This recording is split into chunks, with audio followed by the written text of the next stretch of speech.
Hello दोस्तों, स्वागत है आप लोगों का फिर से मेरे चैनल में क्लब एक्सेल में। तो अपने क्लब एक्सेल की आज के इस वीडियो में हम लोग देखने वाले हैं एक्सेल में एक सबसे वर्सेटाइल फैमिली, इफ फैमिली का एक function, logical function count if. तो हम लोग आज काउंट इफ के 12 एग्जांपल्स करेंगे और ये 12 एग्जांपल हम लोगों को बहुत ध्यान से करने। अगर ये 12 एग्जांपल्स हम लोगों ने आज समझ लिए तो काउंट इफ को लेकर के आपको पूरी लाइफ में कभी भी कोई प्रॉब्लम होने वाली नहीं है।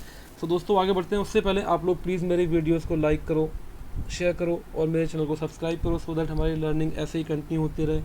और आप लोगों का मोटिवेशन चाहिए मुझे, सो दैट मैं और वीडियोस अपलोड करूं और आप लोग हर वीडियो में कुछ ना कुछ नया सीखते रहो। सो स्टार्ट करते हैं हम लोग अपना वीडियो।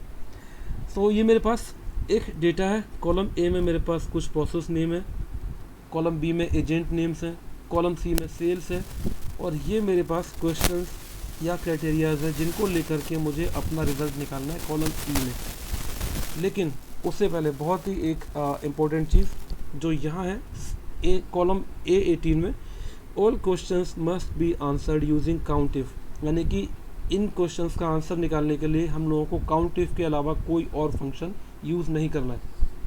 ठीक है, सो करते हैं स्टार्ट। सबसे पहले question, count the occurrence of the knight Riders. बहुत ईजी है, सिंपल कि हम लोगों ने काउंट इफ रेंज, इस रेंज में से मुझे अकरेंस निकालनी है। किसकी? क्राइटेरिया मेरा क्या होगा? The knight riders and close the bracket, enter. आगे आउटपुट 4 बार द नाइट राइडर्स आया है मेरे पास। Second question, number of times name starts with the.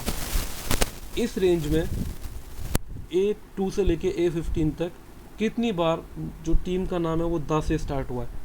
ठीक है, सो अब लगाते हैं इसको, काउंट इफ फंक्शन को, आउटपुट निकालते हैं।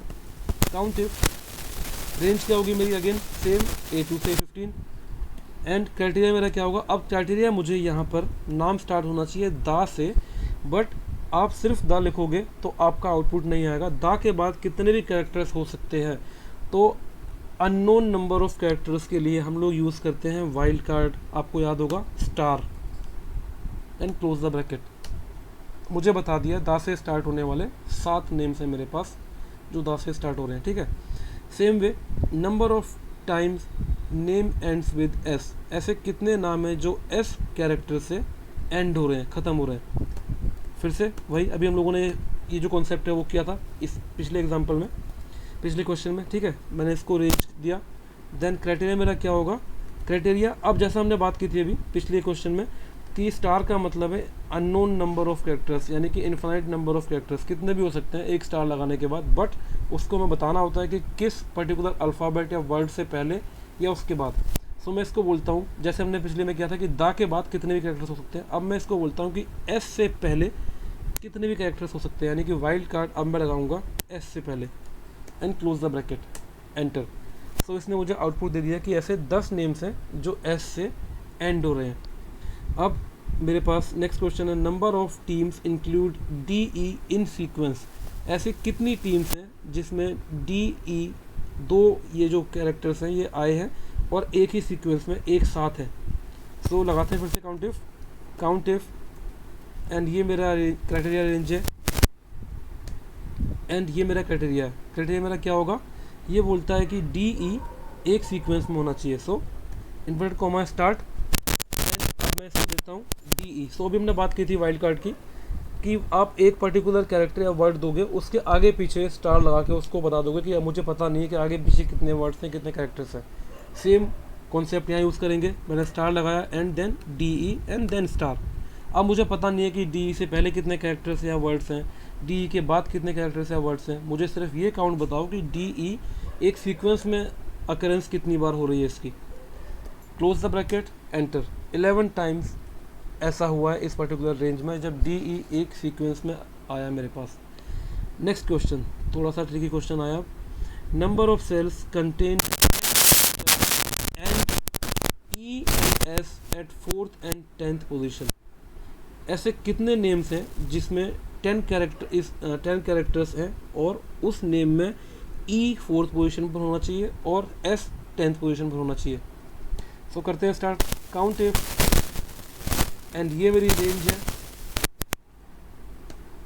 अब क्राइटेरिया में इसको क्या दूंगा, ये मुझसे बोलता है कि 10 कैरेक्टर्स का नेम होना चाहिए। तो स्टार किस लिए यूज होता है, infinite number of characters. But एक और वाइल्ड कार्ड साइन है, एक और है मेरे पास, जो एक साइन का मतलब एक कैरेक्टर है, वो क्या है, वो है क्वेश्चन मार्क। सो अगर मैं 10 क्वेश्चन मार्क लगाता हूँ, यानी कि 10 कैरेक्टर्स का नेम मेरे पास कितनी बार आया है।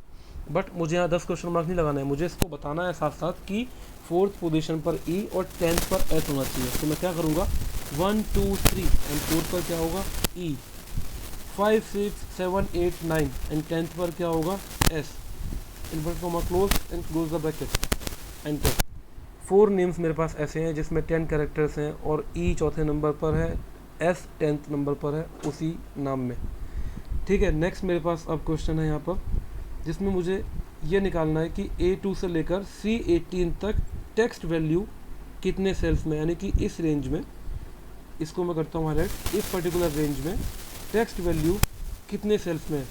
तो अगर मैं ट्रेडिशनल वे की बात करूँ, ट्रेडिशनल जो तरीका था हमारा उसकी बात करूँ, तो मुझे सिंपली क्या करना है, मैं सबसे पहले क्या करूँगा, काउंट ए, और ये मैं रेंज दे दूँगा इसको, ठीक है, and close the bracket, count A और रेंज मेरी रहेगी यहाँ से A2 से C18 and close the bracket enter. ठीक है, अब मैं इसको बोलूँगा काउंट, यानी कि न्यूमेरिक कितने में है, और मैं फिर से यही रेंज दूंगा और क्लोज द ब्रैकेट। अब मेरे पास आ गया कि काउंट ए क्या करता है, उन सेल्स का काउंट देगा जो ब्लैंक नहीं है, यानी कि 42 सेल्स हैं मेरे पास जो ब्लैंक नहीं है। काउंट क्या करेगा, आपको न्यूमेरिक सेल्स का आउटपुट देगा। सो अब मैं सिंपली क्या करूँगा, काउंट ए में से काउंट को माइनस कर दूंगा। सो मेरे पास आउटपुट आ गया इस तरीके से। बट नोट, याद है आप लोगों को, हमें सारे क्वेश्चंस निकालने हैं यूजिंग काउंट इफ, यानी कि काउंट और काउंट ए का यूज़ करना ही नहीं है। सो अब स्टार्ट करते हैं यहाँ पर काउंट इफ से, देखते हैं कैसे होगा ये। तो मैं इसको बोलता हूँ काउंट इफ, स्टार्ट करना है ब्रैकेट, देन रेंज क्या होनी चाहिए, रेंज मेरी होनी चाहिए यहाँ से लेकर के यहाँ तक। ठीक है, सो अभी हमने एक वाइल्ड कार्ड कैरेक्टर की बात की थी जो बताता है कि इनफाइनाइट नंबर ऑफ टेक्स्ट, यानी कि सिर्फ टेक्स्ट की गिनती निकाल के वो देगा। सो अगर मैं इन तीनों कॉलम्स में से ये जानना चाहता हूँ कि कितने सेल्स में मेरे पास टेक्स्ट वैल्यू है, तो मुझे कुछ नहीं करना है, सिंपली एक स्टार लगा देना है and inverted comma close and close the bracket enter. 28 cells में मेरे पास टेक्स्ट वैल्यूज़ हैं। Next question, number of cells from A to C18 contain numeric values. अब फिर से इस क्वेश्चन को निकालते हैं, काउंट इफ, रेंज मेरे पास सेम रहेगी, एंड अभी मैंने क्या बोला था, स्टार, कि कितने सेल्स में इक्वल्स टू स्टार है। बट अब मैं इसको बोलता हूँ कि कितने सेल्स में स्टार नहीं है, यानी कि टेक्स्ट नहीं है। नहीं है का मतलब not equal to. So Excel में नॉट इक्वल टू का साइन होता है ये, ग्रेटर देन स्मॉलर देन का साइन एक साथ आपको लगा देना है एंड आपको लिख देना है स्टार, यानी कि कितने सेल्स में टेक्स्ट वैल्यू नहीं है, एंटर। 14 सेल्स ऐसे हैं मेरे पास जिसमें टेक्स्ट वैल्यू नहीं है। Total number of appearance of daredevils and Mumbai Indians, आप काउंट इफ से निकाल सकते हो उसको, बट यहाँ पर काउंट इफ्स नहीं, काउंट इफ यूज़ करना है मैं। सो मैं इसको फिर से बोलूँगा काउंट इफ, एंड इस रेंज में मेरा क्राइटेरिया क्या होगा, daredevils and plus count if, इसी रेंज में मेरा क्राइटेरिया क्या होगा, मुंबई इंडियंस।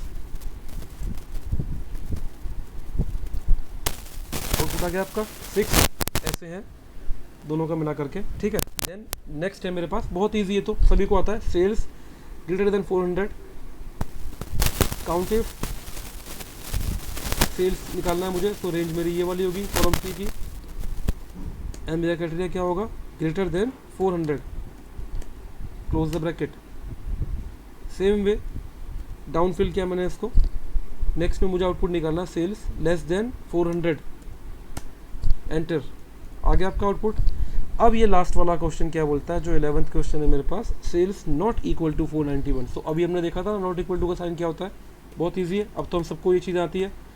ठीक है, सो अब इसको क्या करना है, सेल्स का आपको रेंज देना है एंड क्राइटेरिया मेरा क्या होगा, नॉट इक्वल टू 491। सो 11 ऐसे मेरे पास सेल्स हैं जो कि 491 के बराबर नहीं है।